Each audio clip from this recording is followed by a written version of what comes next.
The reservoirs are completely full, the state reservoirs here. We do know, though, from reporting here locally that one reservoir that serves the Palisades was not full. President-elect Trump has blamed you for this crisis. He called you incompetent. We're all better off, we're all better off, we're all better off, and we're working together. Ultimately here, does the buck stop with you? I mean, you're governor of California, you might as well be the mayor of California.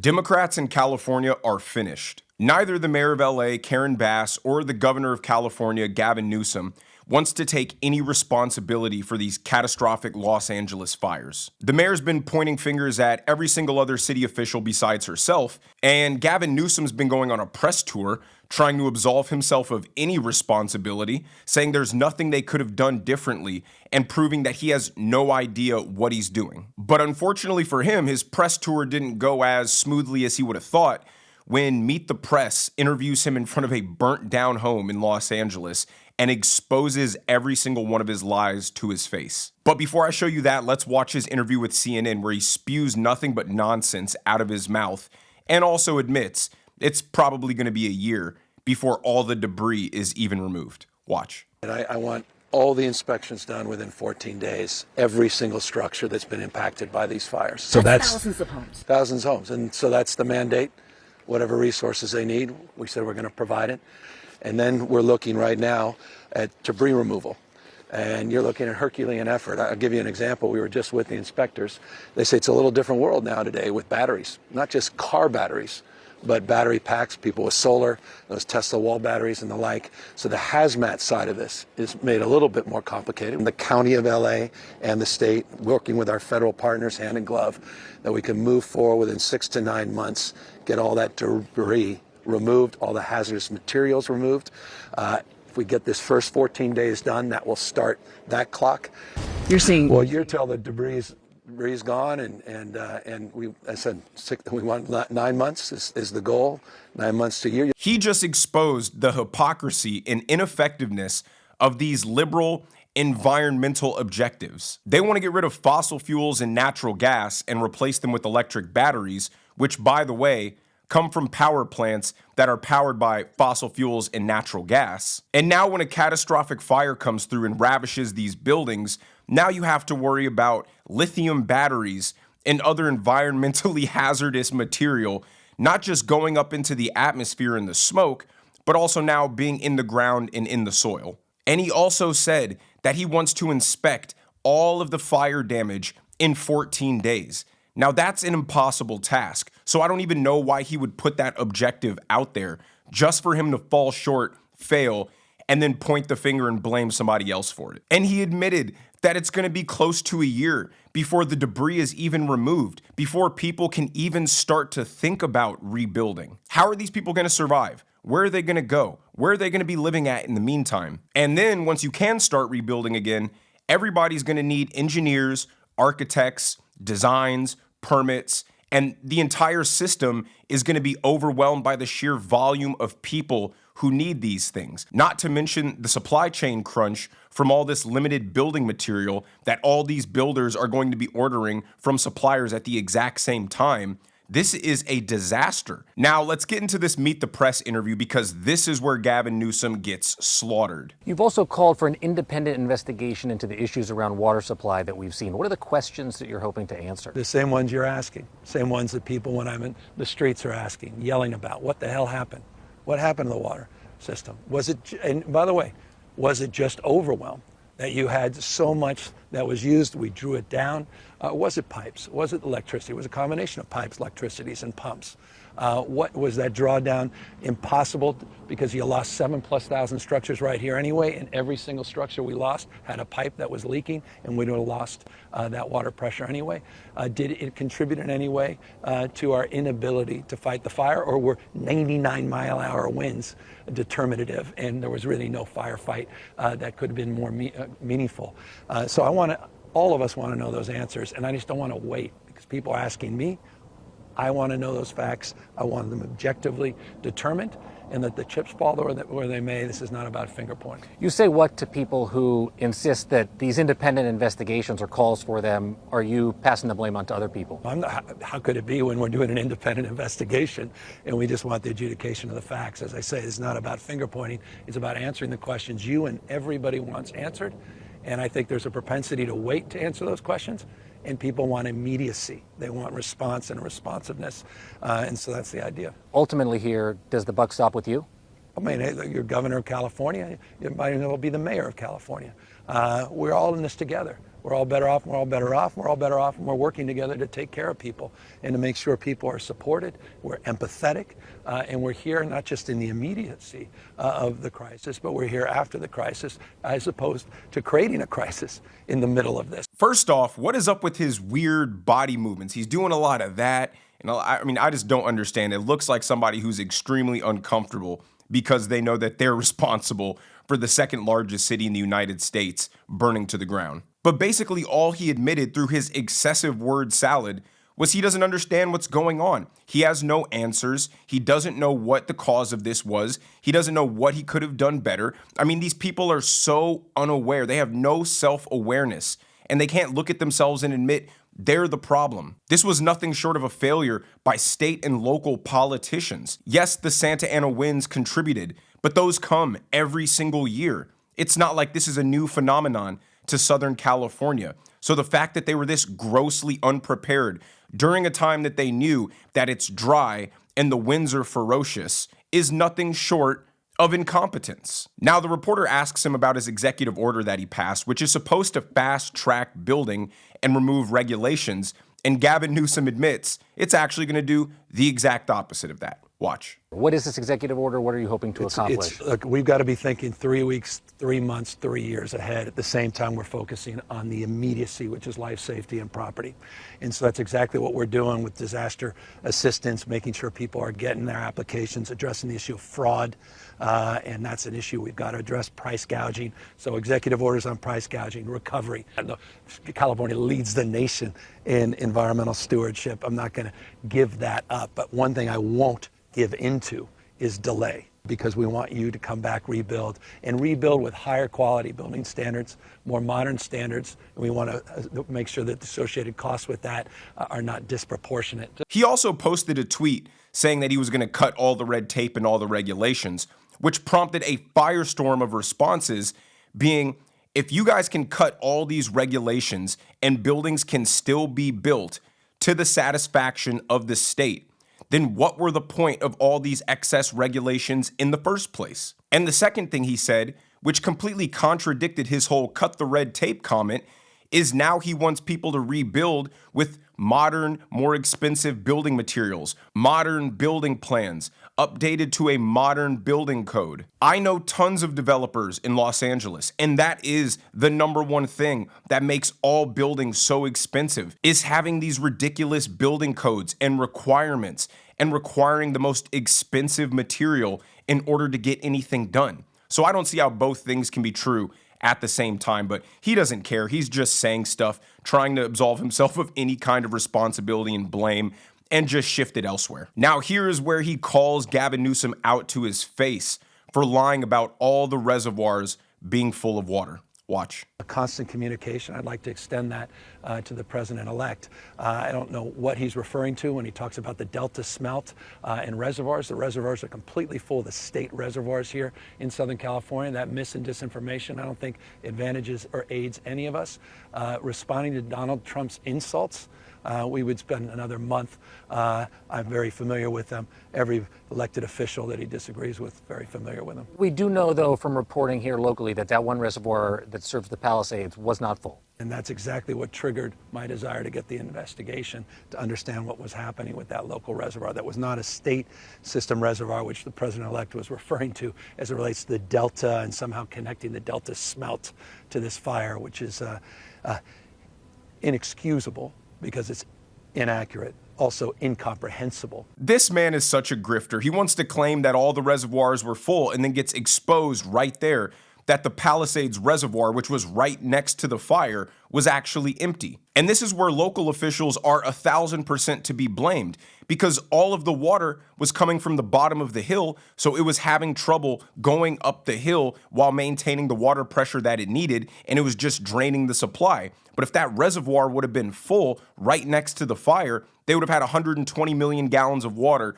to siphon off right there with no decrease in water pressure. And then he also lied by omission by saying all the state reservoirs were full, so anything having to do with the Delta River and the Delta Smelt is complete misinformation because they were already full. Well, the fact is, 10 years ago, California allocated $7 billion to build more state reservoirs, and to this day, none are completed, none have even started construction. So if they would have been competent and done that, then they could have diverted all the rainwater and snowmelt from the north and filled these additional reservoirs. But no, they wanted to prioritize a 3-inch fish to appease some local tribal leaders, thus making Donald Trump's claim completely accurate. Now, Gavin Newsom starts bragging about this Marshall Plan that he has for Los Angeles, which is basically what the US did after World War II to build up Europe. And the reporter asks him, oh, okay, so what's in your Marshall Plan? And Gavin Newsom goes, well, we have a concept of a plan. Watch. We're already organizing a Marshall Plan. We already have a team looking and reimagining LA 2.0, and we're making sure everyone's included, not just the folks on the coast, people here that were ravaged by this disaster. You just said you're organizing a Marshall Plan for the rebuilding of California. What is that Marshall Plan? For Tell this us about region, this Marshall we're just starting to lay out. I mean, we're still fighting these fires, so we're already talking to city leaders, we're already talking to civic leaders, we're already talking to business leaders and nonprofits, we're talking to labor leaders. We're starting to organize how we can put together a collection of individuals on philanthropy for recovery, how we can organize the region, how we can make sure that we are seeking federal assistance for the Olympics more broadly. It seems like his goal with that was to say as much nothing as he possibly could, so you forget what the initial question even was. Their excuse this time was that, oh, we could have never expected something this catastrophic to occur, so we were just unprepared, everything was just strained, and we didn't have the capabilities. But now that it's happened, you would expect to see a drastic change in California policies that are directed towards mitigating a crisis like this from ever occurring. But based off the response from both Gavin Newsom and the mayor of LA, you have no confidence to believe that at all. So I completely understand everybody's frustration with the federal government subsidizing 100% of the cost involved with this crisis, if going forward, they're not going to do anything to try to prevent it. Now listen to the LA County Fire Chief talk about how everything failed and made it impossible for firefighters to adequately fight this, exposing the negligence and incompetence of California's Democrat leadership. Watch. We hear that people were complaining that there wasn't enough water or wasn't enough water pressure. Was that a factor? So the water system was stretched. Metropolitan water systems are not designed to sustain a firefight like this. Your viewers can't expect a municipal water system to supply enough firefighting water to extinguish every one of these houses. That's unrealistic. Did you have enough resources? Did you have enough firefighters? Did you have enough fire engines? No. Now, this is the problem that I have, right?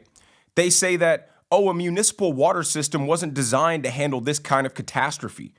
Well, why isn't it? LA is the second biggest city in the United States. California is the biggest state in the United States. They always brag about how they're the 4th or 5th largest economy in the world. Their citizens are taxed more than anybody else in the country. So why wasn't that money used to revolutionize the water system, to make it so that an atrocity like this could be prevented, instead of just saying, well, there's nothing we could do about it. It was bound to happen at some point. Last year, California spent $23 billion on illegal immigrants. Last year, they spent $7 billion on homelessness, while the homeless numbers in California have surged year after year. California has spent over $200 billion on a high-speed rail to nowhere. Nothing has been completed involved with that project. All of that money could have been taken and put towards productive, useful things for the citizens. The absolute basics of what you expect for your government to do for you is keep you safe and stop your city from catching on fire, or being defended from whatever kind of natural disasters are prone in that area. California could have invested in desalination plants off of the coast of California to turn all of that salt water into usable fresh water. They could have taken a fraction of that money and updated the entire water system in Los Angeles and truly shown the world and the United States how innovative, how forward-thinking they are, how they push the boundaries on what's possible and create a system that assures the residents there that nothing like what happened could ever happen. But no, they want to spend their money instead on woke policies. Now, another huge issue regarding this fire is the lack of insurance that so many people had. In LA, it's very customary to get the home passed down from generation to generation.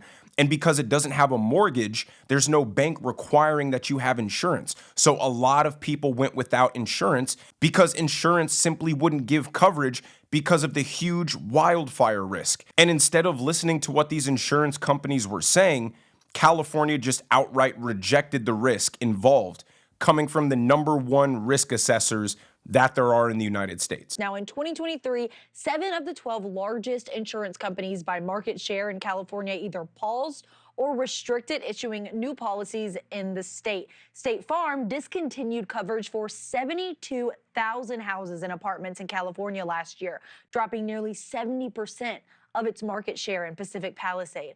That area almost completely engulfed still. Some insurance industry experts say something should have been done to fix the lack of insurance in California when thousands of people were dropped last year. These are for-profit insurance companies. And so if they can't make a profit, they're going to leave the area. And that's exactly what happened. And it's legal. They don't have to keep doing business in California. These insurance companies want to make money. The best case scenario for them is that they can insure your $15 million home and nothing ever happens to it and they never have to pay out on it. But instead, the risk is so high, it's so great that these homes are going to get burnt down so frequently that they just decided to cancel policies altogether. And that information is readily available to the California officials, and yet they still decided to take no preventative action to make these places more safe. That's why I say the Democrats in California are finished, because anybody with a brain can see that this is gross negligence on the part of Democrat politicians in California. But yet if you ask any one of them what happened, who's to blame, who's responsible, they all either blame climate change or Donald Trump. They act like nothing could have been done to prevent this, and that is the exact opposite mindset that you want from somebody who is in charge of running and protecting your city and state. Now, the last thing I'm going to show you is Silicon Valley billionaire Chamath absolutely eviscerates the Democrat politicians in California, exposing numerous bills that they denied that would have prevented this. I'm not very sympathetic to there were 100-mile-an-hour winds, not because it's not true, but there's been enough modeling that we know that these kinds of outlier weather events are happening in greater and greater frequency. Remember that crazy apocalyptic video of that exact same part of Southern California in 2018 burning to the ground?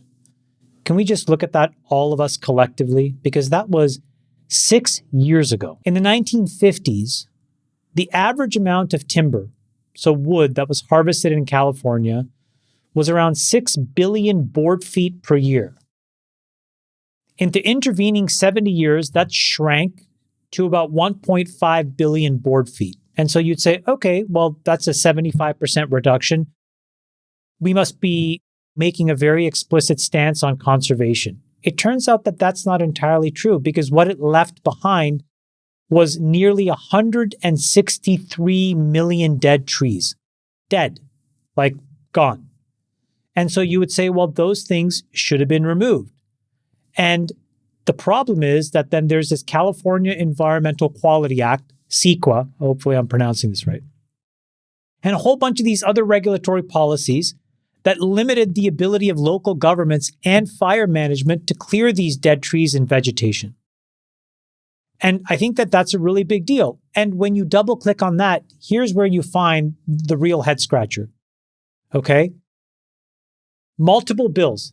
AB 2330, AB 1951, AB 2639, all rejected by the Democrat-controlled legislature, or worse, vetoed by Governor Newsom, that would have exempted these wildfire prevention projects from CEQA and other permitting issues. Then there were other bills to try to minimize the risk of fires by burying power lines underground. SB 1003, as an example, went nowhere, didn't even get to the governor's desk.